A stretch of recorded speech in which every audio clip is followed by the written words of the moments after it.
Very good morning to all of you. आज western logic के unit 2 के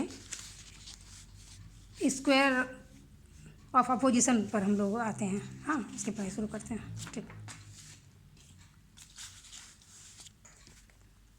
square of opposition मतलब विरोध का वर्ग। ठीक है, तो विरोध का वर्ग जानने से पहले हम थोड़ा सा ये जान लें कि अभी तक जो हम पढ़ के आए हैं उसमें सिंबॉलिक लॉजिक में हमारे पास 4 वाक्य मिले थे, A, E, I, O। ठीक है, अब ये 4 तरह के जो हमारे पास वाक्य मिल गए, तो सवाल यह उठता है कि क्या इन चारों वाक्य क्या ये भिन्न होते हैं? तो क्या इन चारों वाक्यों में संबंध हो सकता है क्या? क्योंकि ए पूर्णव्यापी भावात्मक है, ई पूर्णव्यापी निषेधात्मक है, ये अंशव्यापी भावात्मक है और ये अंशव्यापी निषेधात्मक है। ठीक है, तो संबंध कितने प्रकार का होता है? संबंध 2 प्रकार का होता है। संबंध 2 प्रकार का होता है, या तो मेल का संबंध होता है या विरोध का संबंध होता है। तो इन चारों वाक्यों में मेल का विरोध संभव नहीं है, क्योंकि चारों ही 4 प्रकार के वाक्य हैं। इसलिए इन चारों वाक्यों के बीच विरोध का संबंध होता है। तो इसी विरोध, चारों वाक्यों के बीच जो विरोध का संबंध है उसे अपोजिशन ऑफ प्रपोजिशन कहते हैं, यानी वाक्यों का विरोध कहते हैं। तो वाक्यों का विरोध कहते हैं, वाक्यों का विरोध कहते हैं। तो ये वाक्यों का जो विरोध होता है उसे दिखाने के लिए हमको एक प्रकार से एक वर्ग की मदद से, जो 4 प्रकार के वाक्य हैं उनके बीच 4 प्रकार का जो विरोध होता है वो कौन कौन सा विरोध होता है, उस विरोध को बताने के लिए एक प्रकार का वर्ग पहले हम बनाएंगे। वाक्यों के विरोध 4 प्रकार के होते हैं। विपरीत विरोध यानी कॉन्ट्रेरी, अनुविपरीत विरोध यानी सब कॉन्ट्रेरी, उपाश्रित विरोध यानी सबल्टर्न और व्याघातक विरोध यानी कंट्राडिक्टरी। ये 4 तरह वाक्यों में 4 प्रकार के विरोध होते हैं। वाक्यों का विरोध 4 प्रकार का होता है, कॉन्ट्रेरी, सब कॉन्ट्रेरी, सबल्टर्न एंड कंट्राडिक्टरी। तो इन्हीं वाक्यों के बीच जो ये 4 प्रकार का विरोध होता है, उस विरोध को एक वर्ग की सहायता से कैसे दिखाया जा सकता है, उसे ही विरोध का वर्ग कहा गया है। ठीक है, अब ये बना दिए, तो इसमें एक स्क्वायर तैयार करेंगे। उसमें यहाँ A, E ऊपर के दोनों में लिखेंगे, नीचे I, O। A, E, I, O ये 4 वाक्य हैं, इसको चारों को 4 कोने पर बिठाए हम। ठीक है, अब A और E के बीच जो संबंध होता है, उस जो विरोध होता है, जो संबंध होता है उसको विपरीत विरोध कहते हैं। A, I के बीच जो विरोध होता है उसको उपाश्रित विरोध कहते हैं। E, O के बीच जो विरोध होता है उसे भी उपाश्रित कहते हैं। और जो I, O के बीच होता है वो अनुविपरीत विरोध कहलाता है। और ये जो बीच का होता है उसे व्याघातक विरोध कहते हैं। ठीक है, तो ये 4 प्रकार के विरोध होते हैं। तो अब सबसे पहले एक एक करके हमको ये जानना पड़ेगा कि विपरीत विरोध किसे कहते हैं। जो ऊपर में A और E के बीच जो होता है वो विपरीत विरोध होता है। तो विपरीत विरोध 2 ऐसे पूर्णव्यापी वाक्यों के बीच में होता है जिसका सब्जेक्ट और प्रेडिकेट तो एक होता है, अंतर सिर्फ क्या होता है, गुणों में।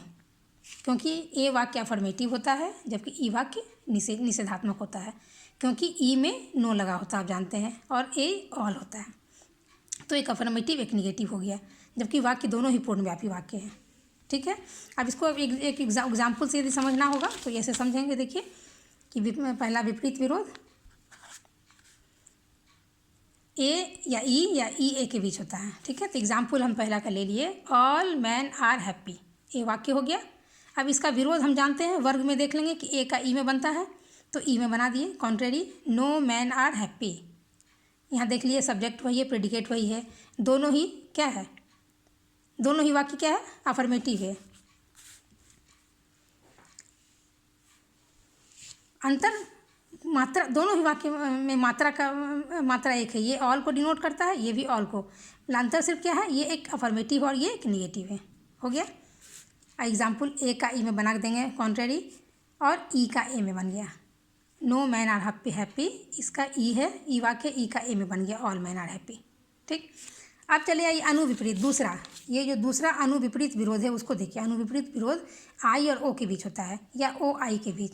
तो इसको हम लिखेंगे कि अनुविपरीत विरोध 2 ऐसे वाक्यों के बीच में होता है जिसमें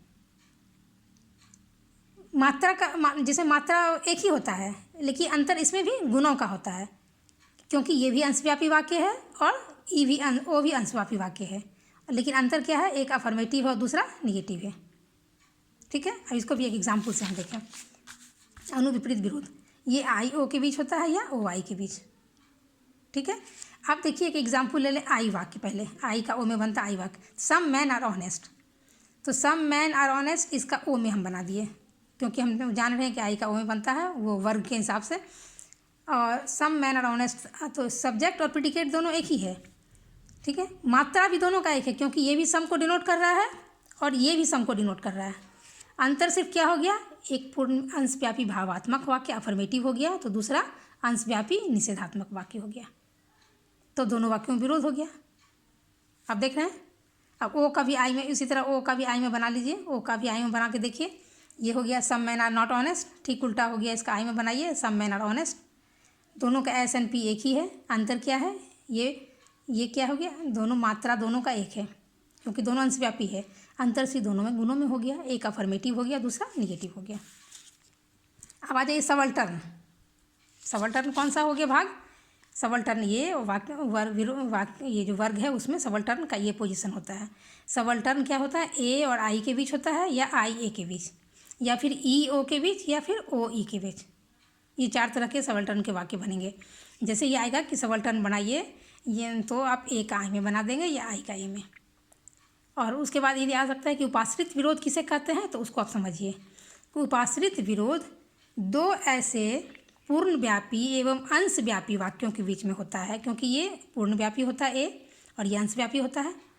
तो सबल्टर्न विरोध दो ऐसे पूर्णव्यापी और अंशव्यापी वाक्यों के बीच होता है जिसमें गुणों की समानता होती है, ये भी अफर्मेटिव है, ये भी अफर्मेटिव है, लेकिन मात्रा का अंतर होता है, क्योंकि ये पूर्णव्यापी है और ये अंशव्यापी है। ये पूर्णव्यापी है और ये अंशव्यापी है, जबकि दोनों में गुण समान है, ये भी निगेटिव है, ये भी निगेटिव है। अब इसका भी एग्जाम्पल हम लोग देख लें सबल्टर्न का।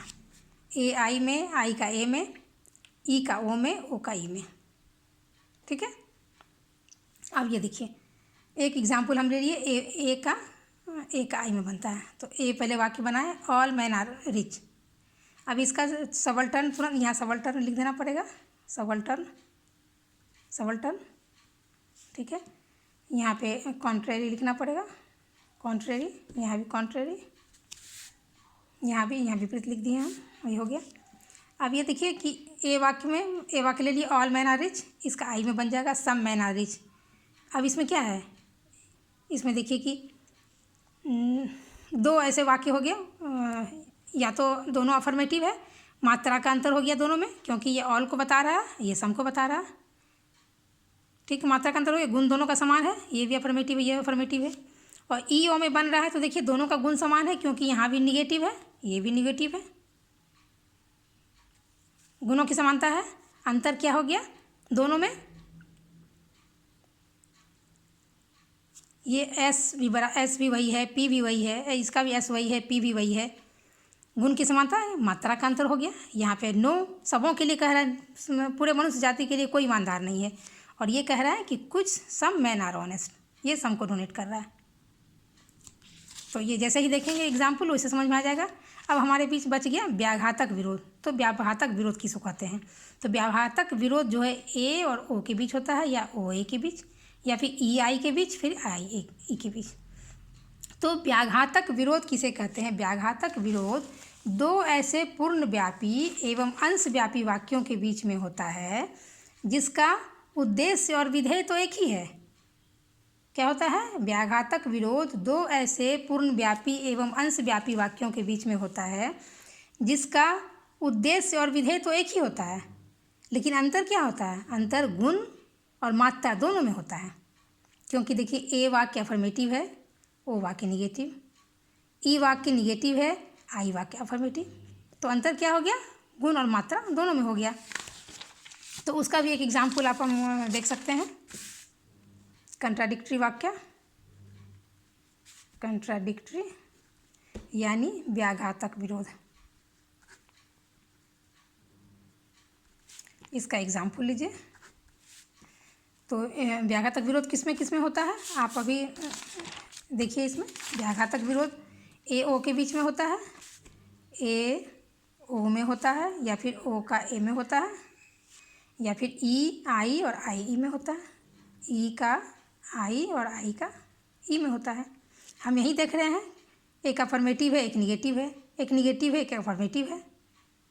और दोनों में मात्रा का भी अंतर है। ऑल को डिनोट करता है, ये सम को, सम एंड नॉट। ये नो मतलब सबों के लिए है और ये भी सबों के लिए, लेकिन इसमें गुणों की असमानता हो जाती है।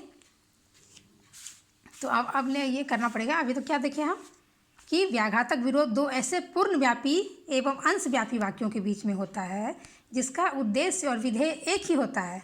अंतर या तो गुण एवं परिणाम में होता है या फिर दोनों में होता है। आप एग्जाम्पल ले लीजिए, ऑल मैंगोज आर स्वीट। ये हो गया ए वाक्य। देखिए एग्जाम्पल ए हो गया। ए का ओ में बनेगा, तो ओ का पहचानने का चिन्ह क्या है? पहले सम और बीच में नॉट लगता है। सम मैंगोज आर नॉट स्वीट, ठीक है। अब ये ऑल लगा है, यहाँ सम लगा है, देख रहे हैं। उसके बाद यहाँ पर ये वाक्य अफर्मेटिव है, यहाँ वाक्य निगेटिव है। इसमें दोनों में समानता होगी, असमानता हो गया। ये दोनों वाक्य के बीच इसमें गुणों की असमानता भी है और मात्रा का भी अंतर है, क्योंकि मात्रा है, ये ऑल को कह रहा है, ये कुछ को कह रहा है। जबकि यहाँ स्वीकार कर रहा है ऑल मैंगोज आर स्वीट, जबकि यहाँ विरोध कर रहा है। तो इसी तरह सब एग्जाम्पल आप बना के देख लीजिए। एक ई वाक्य का बनाइए, नो मैन आर पुअर। तो ई का हम जानते हैं आई में बनता है, आई में यहाँ देख लीजिए, ई का आई में बनता है और आई का ई में। तो ई का आई में क्या बनता है? सम मैन आर पुअर। ये हो गया कंट्राडिक्टरी जो बना रहे हैं, कंट्राडिक्टरी एग्जाम्पल बन रहा है, कंट्राडिक्टरी ई में बन रहा है। तो यहाँ देखिए क्या कह रहा है? नो, सब के लिए कह रहा है, कोई भी मनुष्य क्या है? गरीब नहीं है। और यहाँ क्या कह रहा है कि सम मैन आर पुअर। एक तो मात्रा का भी अंतर हो गया, इसमें मात्रा का भी अंतर हो गया दोनों, ये सभी के लिए है, ये कुछ के लिए है। फिर गुणों का भी अंतर है, क्योंकि ये निगेट कर रहा है, नो निषेधात्मक वाक्य है और ये स्वीकारात्मक यानी भावात्मक वाक्य है। तो इसमें भी क्या व्याघातक क्या हो गया? इसमें मात्रा का भी अंतर है और गुणों का भी अंतर है। इसी तरह आप सब एग्जाम्पल को बना के देख लेंगे, सब में वही होगा। तो यही जो है ये हो गया स्क्वायर ऑफ अपोजिशन, ठीक है। विरोध का वर्ग हम किसे कहते हैं या किस आधार पर ये विरोध का वर्ग नाम क्यों दिया गया है? Square of opposition. ये देखिए बस यही हो गया विरोध का वर्ग, इसे ही कहते हैं विरोध का वर्ग। विरोध का वर्ग यही है। जब हम इस तालिका के द्वारा दिखाते हैं तब ये विरोध यही वर्ग के द्वारा दिखाते हैं। वाक्यों के विरोध को जब हम इस वर्ग के द्वारा दिखाते हैं तो इसे ही हम क्या कहते हैं? विरोध कहते हैं, वाक्यों का विरोध कहते हैं, विरोध का वर्ग कहते हैं। क्योंकि अभी तक हम जाने कि हमारे पास 4 तर्क वाक्य हैं और उन तर्क वाक्यों के बीच जो 4 प्रकार का विरोध पाया जाता है, उस विरोध को एक वर्ग की सहायता से जब बताया जाता है तो उसे ही विरोध का वर्ग कहते हैं। लास्ट ये हो गया। तो इसीलिए ये हमारा ये चैप्टर भी कंप्लीट हो गया। इसको याद रखेंगे तो सब कुछ आपका सॉल्व हो जाएगा। अब यदि आप इधर चले आइए आप अपने सिलेबस पे। अब आप देखिए यूनिट 1 कंप्लीट था, यूनिट 2 का ये स्क्वायर ऑफ अपोजिशन आज हमने पढ़ा, ये भी हमारा कंप्लीट हो गया, ठीक है।